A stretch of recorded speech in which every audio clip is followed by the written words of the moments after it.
Yo, what is up, everybody? Welcome back to another 10-minute daily update with your boy Philakone. How's everyone doing today?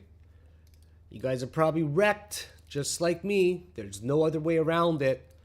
The only way that you're gonna get ahead of this type of market, in my opinion, is by being extremely patient and understanding the market cycle. And that's what I'm here to provide you with, a daily update to ensure that you guys know exactly what's going on from the perspective of a professional trader that has a multi-million-dollar portfolio that also has two bull market and bear market experiences. So if you guys follow me, trust me, you're on your way to doing a lot better than the people that are not. So the market has dropped already by a significant amount.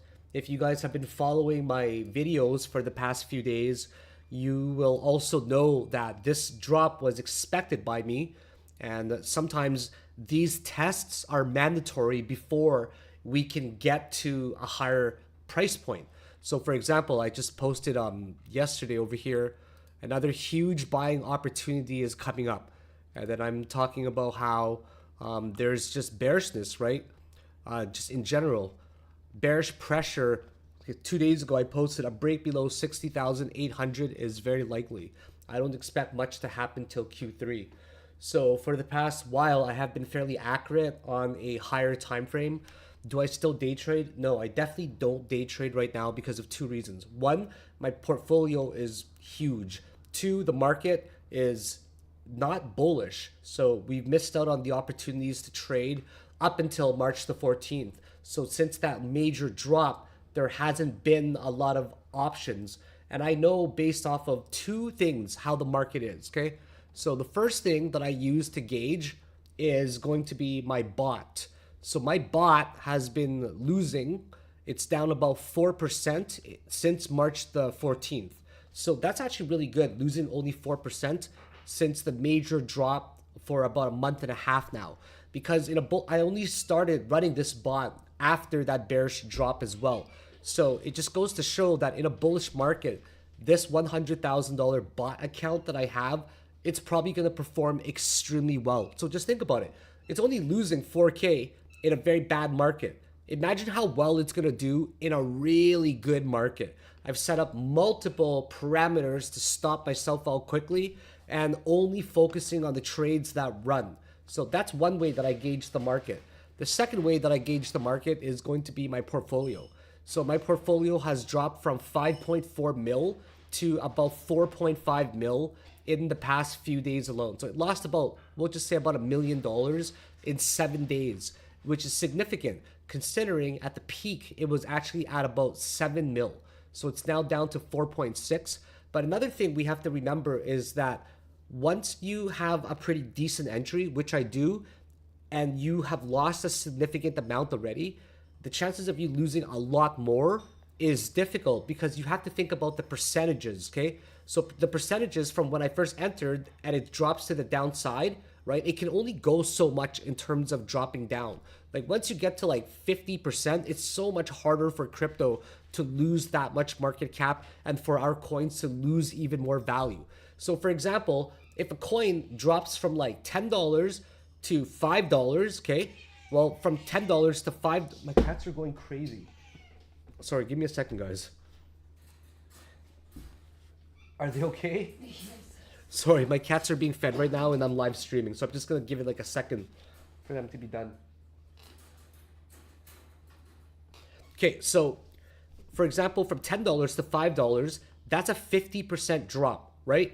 But if you go from like $10 to $4, right? That's a big difference because then from $5 to $4, that would have to drop another 20% in the market. But it's not 20% from $10 to $4. Do you guys know what I mean? So once you enter at a higher price point, it's hard for your portfolio to lose a significant value after it's dropped a tremendous amount already, unless it actually goes to like much lower. But the chances of that, in my opinion, is very slim, and I'll explain to you guys why as well. So let's take a look at the overall total crypto market cap. It's dropped about 6.3%. If you look at it from 24-hour There's not going to be a lot of coins that are rallying right now. The coin that's rallying the most is Optimism, and I don't know why. That's really weird. I'll have to check into that later. I sold off all my Optimism. I don't carry any layer 2s anymore except for Matic. I sold off Arbitrum.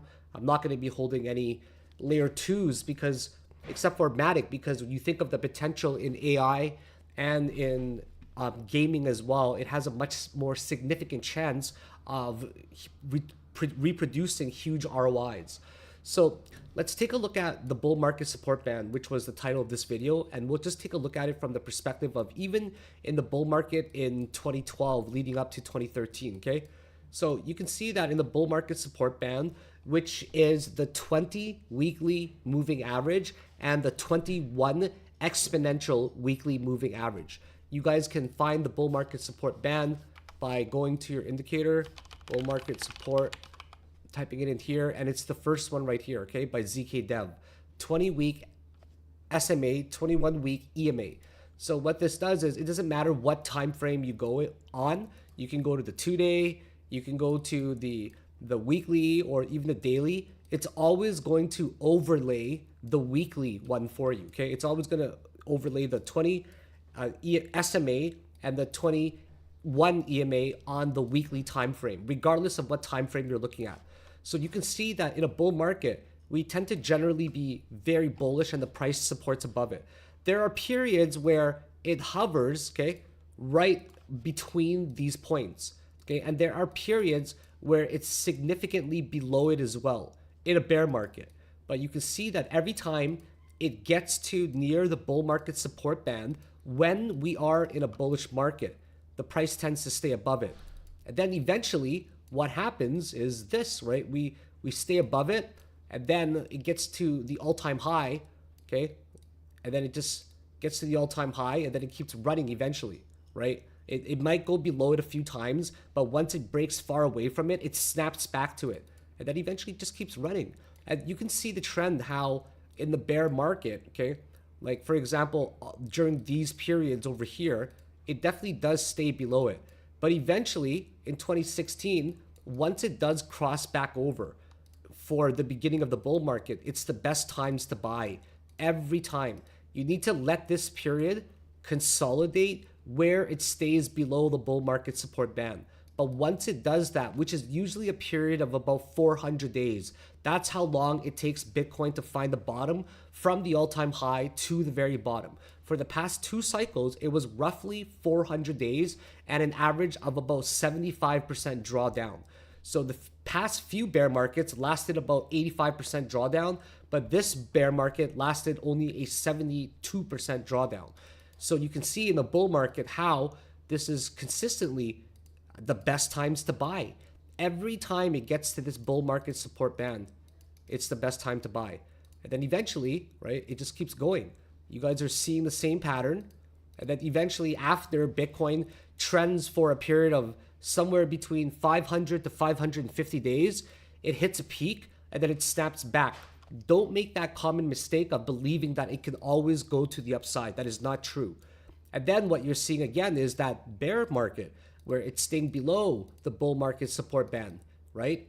And then what happens? It starts to rally. There are periods, black swan events like this one over here, COVID began, everybody started to stay in. That was a very rare event. It stays below it for a period. But even if you bought it when it was trending above it and you kept buying below, it doesn't matter, because if you look at the big picture from an investor's perspective, you're going to see that in a bull market, it always stays above it and it never breaks it once. So here you're seeing periods where it's going below it, right? And then it stays below it consistently for a long period. For 400 days, this one was, I believe it was around there, till it rallied about 400 days. That's right. And then you see it just like this now. Look at it. Best time to buy, best time to buy. When it dips below it, the best time to buy. When it gets close to it, the best time to buy. So based off of this historical analysis of the bull market support band, what do you guys think would be the logical conclusion when it gets to it again over here? It would be that it would be a great time to buy. 100% a great time to buy, in my opinion. This is not financial advice in any way. I'm not telling you to do anything. You can do whatever you want. You can make up your own mind. You can deduce everything yourself. But when you analyze it from the perspective of historical data and you see these EMA and SMA cross and work together on the weekly chart, there's only one direction that this points. It would be, it's a great opportunity to buy. And when you also combine it, for example, I'm just gonna highlight this region right over here, okay, that box, and then I'll show you on the 4-day chandelier exit indicator. Over here, you can see that it's actually broken it already, right? It's the first time that it's broken this bull market trend in about how long? In 200 days. See the green line? The solid green line by itself. You can see this red start to poke. So it broke. But it needs to close below there as well. It can still hold. It's got 2 days and 14 hours to close. If it does close below it, guess where it's going to land? It's going to land at the bull market support band. And then the next chandelier exit support is, guess where? Is on the weekly chart. The weekly chart shows the measurement of this ATR, the average true range. Okay, so this one here on the weekly chart, it's been holding for 462 days since the rally broke. It's very rare for the weekly chandelier exit to break in a bull market. It doesn't happen often, especially not in this kind of market. I don't think it'll break. So if you take a look at the weekly ATRs for the chandelier exit and also the bull market support band, what do you see? This range coming up is literally the best time that you can get into crypto. So for those that missed out, you need to understand the technical analysis that I'm providing you, which says it points in all of the directions of it's time to buy more if you have cash on hand. And also, if you're panicking, you shouldn't, because this point right here, I personally believe a lot of investors will get into the market. Not like they're the weak hands, the amateurs, the people that haven't been in the game for a long time, the people panicking and believing that it's going to go further down. They don't have any evidence at all. So for example, Ryan Shaw, okay, Ryan Shaw in the chat says $47,000 Bitcoin, but he has, see, there's people like, I'm not sorry for calling you out, Ryan Shaw, but then there's people like that, right, that are just talking about a random fucked up arbitrary number like 47K. But have you noticed something after that?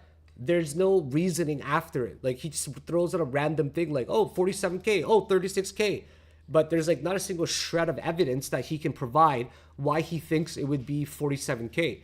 And those are the types of people you need to avoid in the market. The people that just says shit without any evidence or proof in any way, without concrete data, like how I'm providing you with the weekly chandelier exit and historical data with the bull market support band. So if you believe it's going to drop below this, you have to explain why as well. Because from all of the data that we're seeing technically, and I'm leaving out fundamental factors, it's very difficult to argue the fact that this coming up right here is a very strong point of support. Now, never mind you, I'm not going to always be 100% right, far from it. Nor am I saying this is like the holy truth. What I'm saying is that this is a strong support point based off of all the data we have. But of course, there's still a possibility of something occurring, such as a major drop. It could break that very easily. We don't know. But even if it does break it, okay, historical data, what does it show? It shows that below the weekly chandelier exit and below the bull market support band, it doesn't stay in those zones for a long time. We can go back for a long time and take a look at all the data again if you guys want to see, right? Every single time it goes below there, it ends up recovering. So just to give you an example, okay, here's a little bit below the chandelier exit indicator, right? It's red there. Here's below the chandelier exit indicator on the weekly. It stays above there. So you could use the chandelier exit weekly time frame and also the bull market support band as a really good gauge. So every time it's like literally below the weekly or sandwiched somewhere with the bull market support band, it's the best time to buy. Take a look at this other one right here, okay? So this broke it right there as well, right? This broke it, best time to buy. So you can see this trend throughout the entire bull markets of 2013, 2017, 2021, every time. But what do you see here in the bull market of 2021? You see that during the drop over here, when the chandelier exit on the weekly is red, it's the best time to buy. That this is also below the bull market support band. Best time to buy. Now, you can't be an investor and terrified of like 20-30% swings, man. You just can't. You can't be looking at the market and being like, oh fuck, I gotta look at the market every day, gotta check my portfolio. Oh no, it dropped 15%. Who gives a fuck about 15%? Because in the long run, like, just take a look at this drop. Okay, this drop here, when you zoom in, it's like a 50% drop, right? 60% drop. But then if you just kind of like look at the bigger picture, like this, like, does it really matter? This is so tiny. It's so tiny. Like, you know, if you bought at the top and then you sold near the top, you would have made 483%. If you got in like halfway near the bottom, you would have made yourself about 780%. Those numbers are pretty big, the difference of 300%, but you got to understand that in the big picture, you're still in massive profit. You're just minimizing your risk by not being a little pansy and selling. Every time you sell because you think it's going to drop further, trust me, man, you're going to be wrong 9 out of 10 times.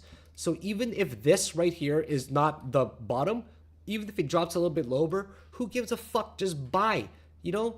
Just fucking buy. If you're hurting and your balls are swelling up and your dick is so hard because you're scared and you're in fear and you're pissing your pants, go run into a fucking wall. But your dick might be too small that your nose is gonna hit the wall first. Because you have no balls, motherfucker. You can't hold through shit. So you please just calm the fuck down. The whole market is panicking, okay? The market's like panicking. You guys are all fucking crying. What the fuck is this? Your first bull market? You've never seen a chart in the past, in 2017, 2021 before, where prices just went to the moon, and every time you thought it was gonna be a lower low, it could have been a lower low, but it just spikes up so quickly. Do you guys understand, after a 50% drop, how quickly the market can recover? Do you guys understand? Like it's so crazy. Okay, if you look at a coin like a coin that drops from $10 to $5, okay, that's a 50% drop. But the rally back up from $5 to $10, that's a 100% rally. Okay, so just think, and also think about how fast things can go. Like, this is the best time, in my opinion. If I were to tell my stupid dog, you guys have seen her before, to buy crypto. Holy shit, she ate all of her food so fast. I'm proud of her. She's usually has a really bad eating habit. So if I were to give advice to my stupid dog, and most dogs are stupid. They're fucking stupid. All they do is buy Dogecoin or Shiba Inu or Dog with Hat. You know, they buy dumb fucking meme coins that gets them nowhere. But let's just say that this dog didn't want to buy meme coins and they wanted to buy good coins, or he wanted to get into non-meme coins. And the dog is like, when the fuck should I buy? When is a good time to buy? I'd be like, yo, bro, Tokyo, right now is about the time to buy. Because if it goes a little bit lower, just buy a little bit more. You have so little risk, in my opinion, when you are buying at these price points. Comparing it to like people are like, oh, I'm gonna wait for 64K. Oh, I'm gonna wait for like 74K. What the fuck are you waiting for, huh? Like, are you waiting for someone to stimulate your rectum so Bitcoin can go a little bit higher, then you'll gain the confidence to buy? Like, what the fuck are you doing? Like, really? You know, like, think about that. It's like where's there more risk to buy? When it's like at $74,000, or when the market has dropped like this already? Like, just trust me when I'm telling you guys that you're not going to find a better opportunity to buy in those zones that I just told you about, okay? In the zones of where it's coming up very, very soon. Either like when it hits there, it might not even hit there. You never know, right? It might not even hit there at all. So the way that I see Elliott Wave, that I've been calling for a while now, is like this, okay? I've been calling Elliott Wave the way it should be. This is a 1, this is a 2, this is an A, B, C to make a 2. This is a 2 there, right? So it's going something like that. This is just a loose example of what a structure could look like. This one here makes a higher B and then a C down here. This is probably a 3. And there's probably another wave going up, man. I'm telling you, right? That's the way that I'm seeing the market right now. And you never know. Wave 3 could be extended. Wave 5 could be extended as well. But either way, from an Elliott Wave perspective, it's great. You take a look at RSI right now as well, okay? Let's just take a look at RSI. Like, I have a screener that tells me RSI under 30 and over 30 on the daily. And what we're going to see is like probably a shit ton of coins. RSI is so low. But right here, I have my volume criteria at 50K. So if the volume criteria wasn't there, it would be even better, like crazier. If you take a look at the 4-day, look at the RSI. It's getting destroyed in the market right now. There's not a single RSI that's bullish. Like none. Right now, just looking at here, right? You can see on the daily, there's not a single RSI that's bullish either. RSI is all under 30. On the daily, all under 30. Some coins are reaching, like BNX is high. You know, BNX is one of the main performing coins. But other than that, the market's doing really shitty. BNX is not really it's not correcting with Bitcoin. So right now, all you guys can do is wait. I mean, think about the things that you can do, okay? Like, I'm talking about life a little bit. If the market is like this right now, you can do things like, you know, find another job that's part-time, right? Go drive for Uber. Go drive for something, like go make a little bit of extra money, something that's not permanent. Because the market's still going to be here. And if you're trying to day trade, you're probably going to lose in this market. So you can try to make some extra capital, right? You can study. Like, you can 100% study. Just because the market's bad, it doesn't mean that you can't practice and study. I firmly believe that you shouldn't put 100% of your money in your portfolio. You should probably put like 80% in your portfolio and 20% of it try to day trade, because you need to get that experience. You need to learn how to day trade. Whether it's swing trading or scalping or day trading, you need to learn how to do it, because if you can highly excel on the shorter time frames, you will highly excel even more on the higher time frames. Not only that, when you exit all of your position when the bull market is over, you're going to be left with nothing in the option to day trade or to swing trade. Because let's face it, in a bear market, you don't hold shit. When Bitcoin reaches the all-time high, you get out of every single fucking position. You don't hold a single one. That's the way it should be done. Trust me, okay? Nobody has ever held through multiple bull markets and have been profitable, unless you have trillions or billions of dollars like Michael Saylor. That's a different long-term strategy, okay? So I would recommend for you guys to study. If you guys don't know, right now, okay, both of my courses are on sale till the end of Sunday. And I've made it so cheap and reasonable for you guys to access. And for all those that know me, I've been in the game for 9 years now. I've made well more than 7 figures, okay? I was voted 2018's #1 trader at Bitcoin.com, and I have a massive portfolio as well, okay? So I've got 2 courses that are on sale. One is the investing course, one is the day trading course. Pick your poison. It's $125 for each, on sale from $400, only till Sunday. Pick it up. If you want a deal for both of them, DM me with my Discord group. I'll give you a deal on getting into my Discord group and also both of these packages. If you learn them, you will probably be ahead of like 95% of the idiots out there that don't know fuck all, that won't even invest in themselves. I mean, imagine the people that won't even invest in themselves to learn something from a professional because they're trying to go through YouTube and shit and learning from all the free content. All that free content's bullshit. Some people make a living off of YouTube. Like, literally, some people make a living off of YouTube, okay? Like, if you don't, like, guys like Coin Bureau, Altcoin Daily, Cryptos R Us, you know, those motherfuckers don't know shit about crypto. They get paid like $100-something thousand a year to make YouTube videos. Don't follow those fucking idiots. Anyways, I'm done. I think you guys understand what I'm trying to say now. To really get ahead in crypto, like to get in this market, first of all, understand the cycles. We went over the bull market support band and the weekly chandelier exit indicator. It's a great opportunity to get into the market with very little risk, in my opinion. This is going to be one of the best entries that we can find, because after a 400-day rally, we're finally getting a correction, okay? And that's important. Even if it goes a little bit lower, it's even better, because the lower it gets, the quicker this bounce is going to be. So I'm still very bullish long term, and you guys should be bullish long term as well. In terms of short term, right now, nobody is going to win, okay? Nobody's going to no one's going to rally their portfolio or win in day trading. Everything is bearish, and you got to be able to withstand this volatility if you want to make it through the market, okay? So that was a lot longer than expected. I think it was like 25 minutes. Daily 10-minute update. So, and also guys, if you're really interested in my courses, DM me. You know, if it's really out of your price range, 125 bucks from 400, just DM me. I want to make sure you guys succeed. I'm not worried about the price at all. I want to make sure you guys get a good deal and learn from one of the best sources that you can get information from. So if you enjoy these videos, post a thumbs up. That's all you gotta do, guys. And make sure to follow me on Instagram. I don't use Instagram much, but follow me in the link below on Instagram. I post a lot of daily videos and like weird shit and stuff like that, and a bunch of feet pictures and nudes. Nudes. Okay, I'll see you guys later. Take